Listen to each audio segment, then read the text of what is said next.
¿Crees que el capitalismo ya dio lo mejor que podía dar y es muy desigual y perjudicial para el planeta y debería ser sustituido? Probablemente sí. ¿Por qué? ¿Por qué vas a sustituir el capitalismo? ¿Sabes lo que es el capitalismo?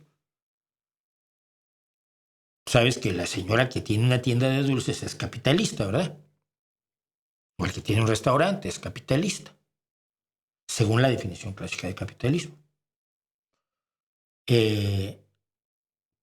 ¿Cómo lo sustituyes? ¿Qué propones en su lugar? La gente no tiene derecho a poseer un medio de producción. Está bien. ¿Cómo lo sustituimos? Pero lo hacemos que el Estado se haga cargo, no funciona. Ya lo hicimos, no funciona. Fracaso rotundo. Enemigo de la innovación, promotor de la corrupción, promotor de la burocracia, generador de élites extractivas aristocráticas como era el Partido Comunista, el Comité Central del Partido Comunista de la Unión Soviética y los escalafones hacia abajo del Partido Comunista de la Unión Soviética, del Partido Comunista Chino o del Partido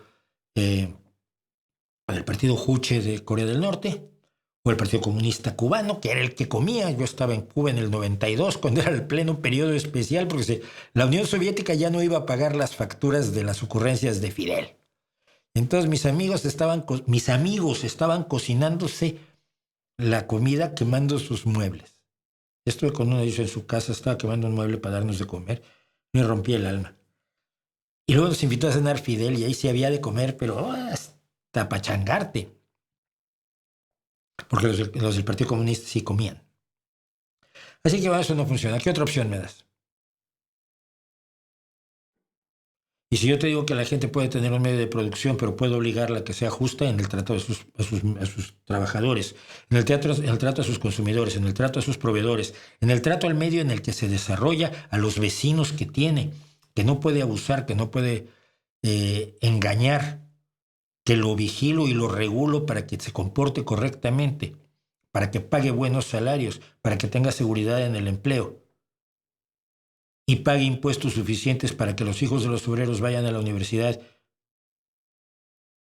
¿No funcionará eso mejor?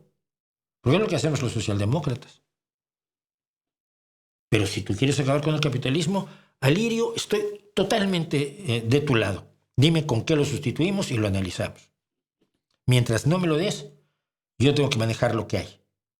Y yo creo que debemos manejar lo que hay de la mejor manera posible. Y eso es lo que está tratando de hacer y trata de hacer siempre la socialdemocracia.